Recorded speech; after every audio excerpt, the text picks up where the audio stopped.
Okay, so good day, class. I am hoping that you're having a good day today. So this time we will be having a continuation of our discussion with regards to bands. So last meeting I have already taught you on how do we account for the issuance of bond by using the market approach. So today I will be teaching you how do we account for them in the issuance of bonds by using income approach. So let's have the illustrative problem number 1.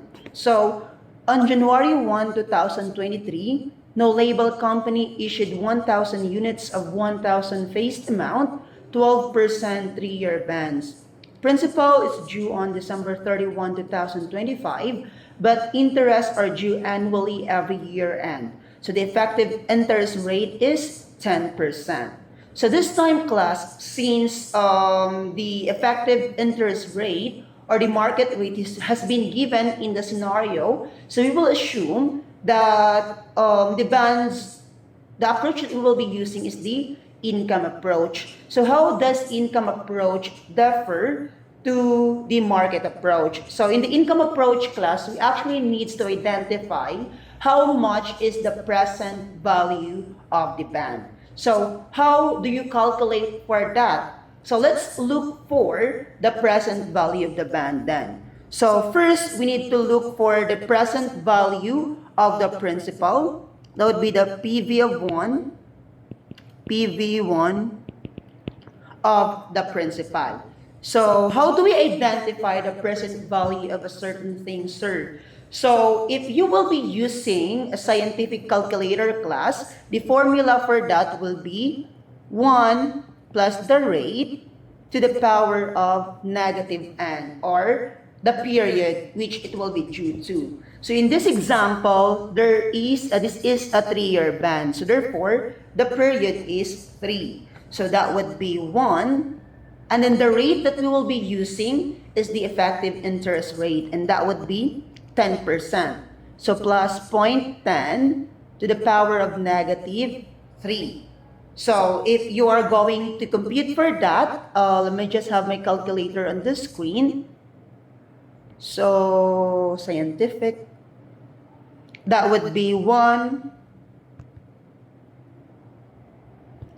plus 10 to the power of negative 3.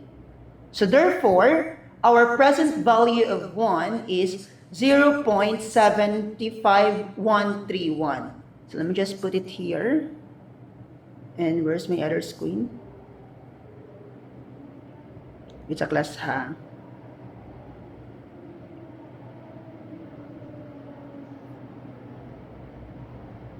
And my calculator. Okay, here. So that would be, the present value of 1 is 0.75131. So we will just have up until 5 decimal places. So what if, sir, I don't have a scientific calculator with me? I only have basic calculator, since most of the accountancy student will be using basic calculator. So you can just simply, in order for you to identify the present value of 1, you just simply press class here. That would be 1 point, the effective interest rate of 10%. So that would be 1.10. Okay? And then you need to press the divide sign twice, 1, 2, and then the equal sign will be the number of periods. So in this case, that would be 3 years. So we will press the equal sign thrice. So 1, 2, 3. And we will be having the same result. That would be 0.75131. Okay? So there's no need for you to be worried if you're using basic calculator, because you can also get the PV of 1 by using basic calculator. So that would be the PV of 1, and then we multiply this one to the principal. So how much is our principal here? That is 1,000 units of 1,000 face value. So 1,000 multiplied by 1,000 Okay, 1,000 units man class, then tag, ang usa ka unit, is 1,000, and we have issued 1,000 pod kabuok nga bonds. So 1,000 times 1,000, that would be 1 million. So we multiply that one by 1 million. So how much is that? That will give us 1,000 times 0.75131. That will give us 751,310. But is that it, sir? Is that already the present value? Not yet. Because we still need to have, or we'll still need to compute the present value of ordinary annuity of 1 in the interest of this principal. So how do we get that one, sir? So PV of ordinary annuity. So this time, we are going to get the PV of ordinary annuity of the interest. So, pila ginitong interest class? That would be 1 million na principal multiplied by 12% nga nominal rate. Okay? We will be using nominal rate class in computing the interest, not the effective rate. So, pilang nominal rate na to? That is 12%. So, 1 million times 0.12, that will give us 120,000. So this time, how do we get the PV of ordinary annuity? So if you will be using a scientific calculator class, the formula for that will be 1 minus 1 plus r to the power of negative n. And then, divided by n. So again, r refers to the rate, n refers to the number of years it will mature. Excuse me. So let us compute now then by using scientific calculator.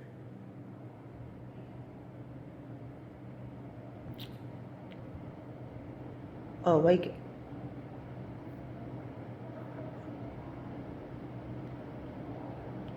Hindi ko ka scientific. Wait sa class. Need na ko siyang.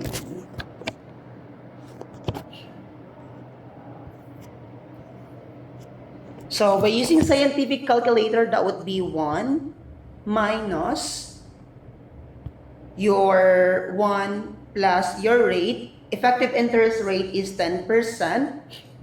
Okay? To the power of negative 4. And then, sorry, it's not negative 4, it's 3. Sorry. That would be 1 minus 1 plus 10 to the power of negative 3. Okay? Equal sign divided by the rate, and the rate is 0.10. So that will give us 2.48685.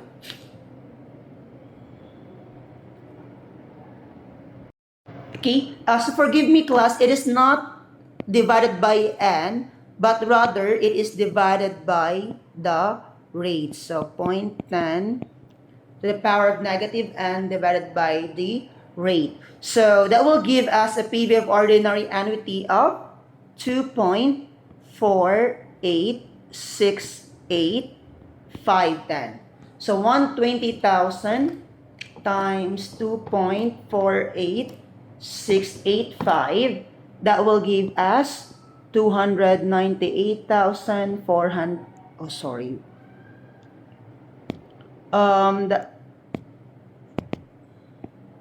That would be 298,422.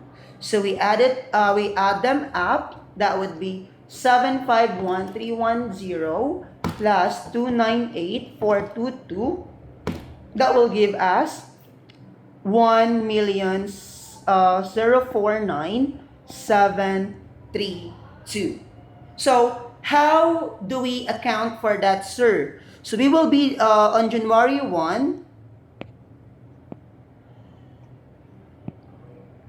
On January 1, we will debit the cash that we have received. So how much is the cash that we have received? That would be the present value, 1,049,732.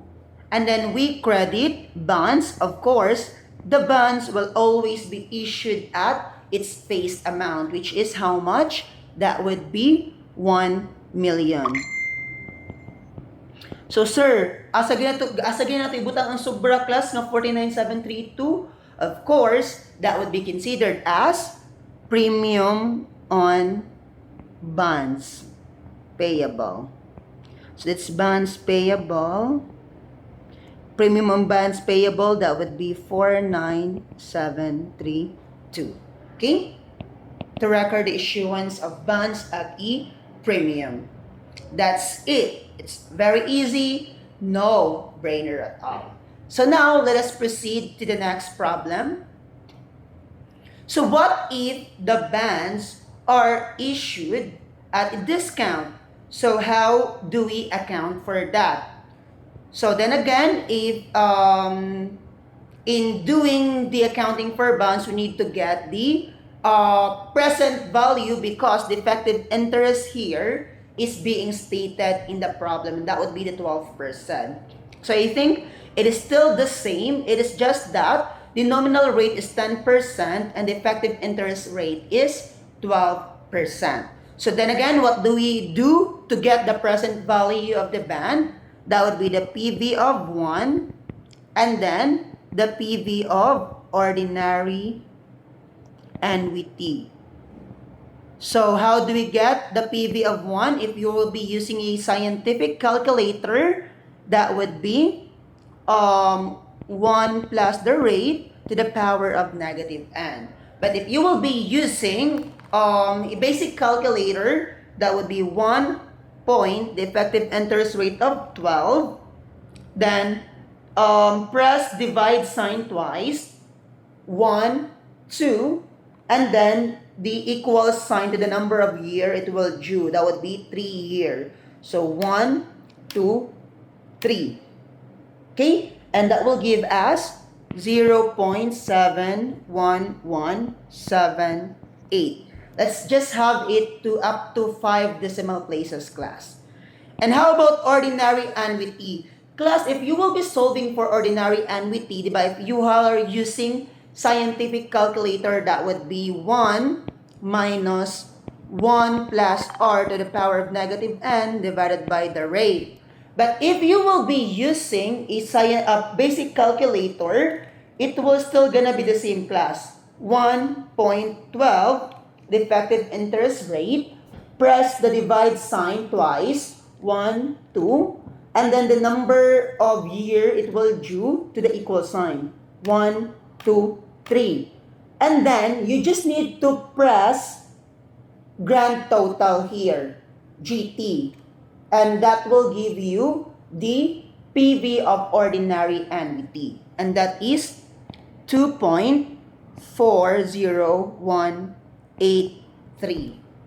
It's very easy. No brainer at all. Then the next thing that we need to do is to multiply it by, first is the principal amount. The PV of 1 will be multiplied by the principal amount of 1 million. The PV of ordinary annuity will be multiplied by the interest. Again, how do we get the interest? We have 1 million as our principal amount. This time, the nominal rate or the face rate is 10%. So multiply by 10, that is 100,000 ang ato ang interest. So multiply by 100,000.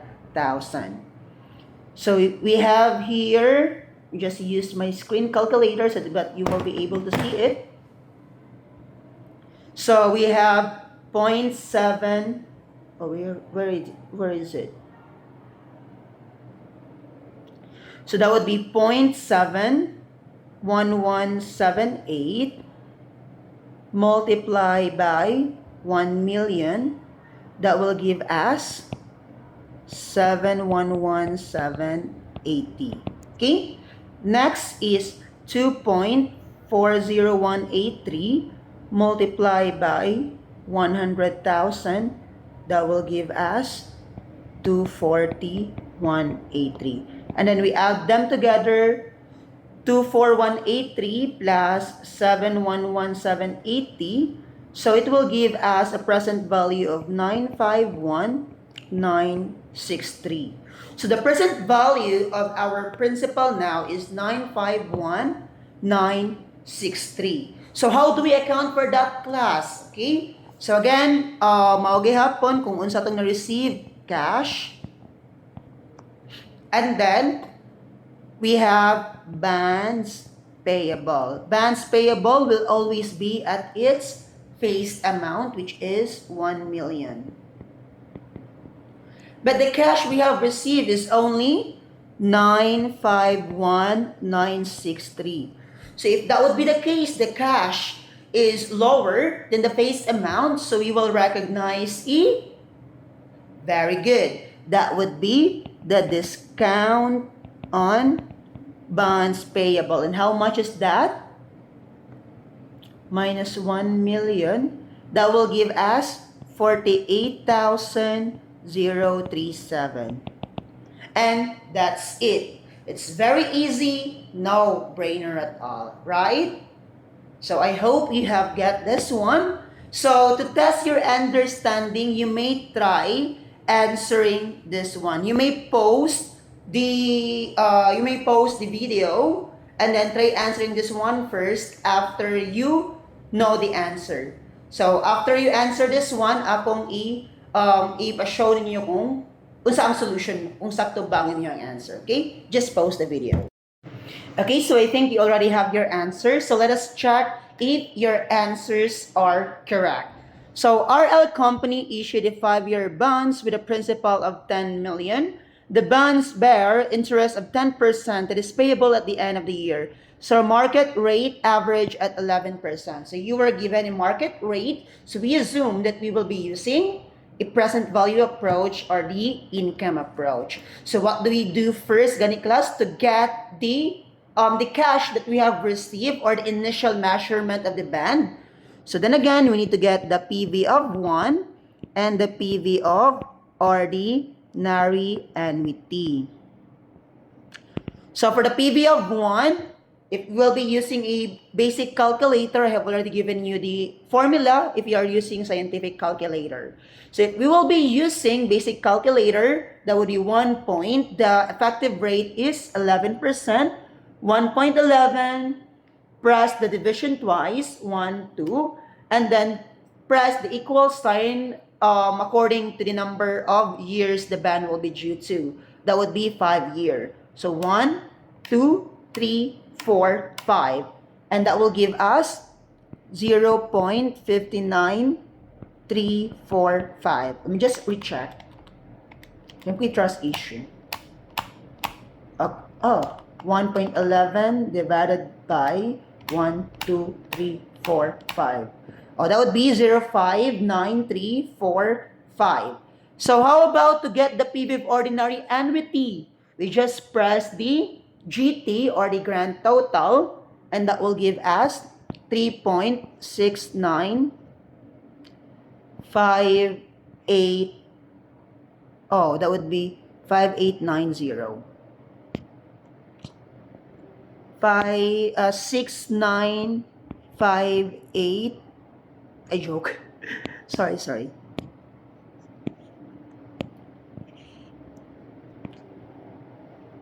6.5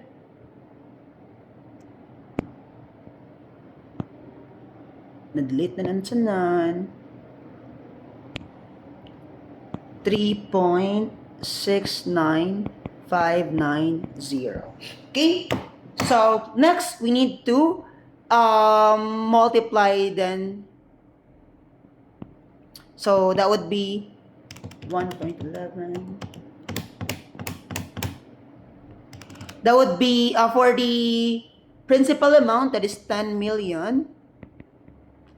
And then for the interest, that would be 10 million times the nominal rate of 10%. So times 0.10, that will give us 1 million.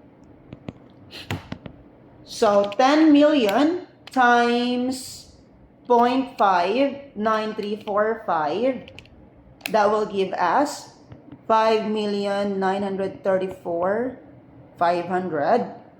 And then for the PB ordinary, that would be 3.69590 times 1 million.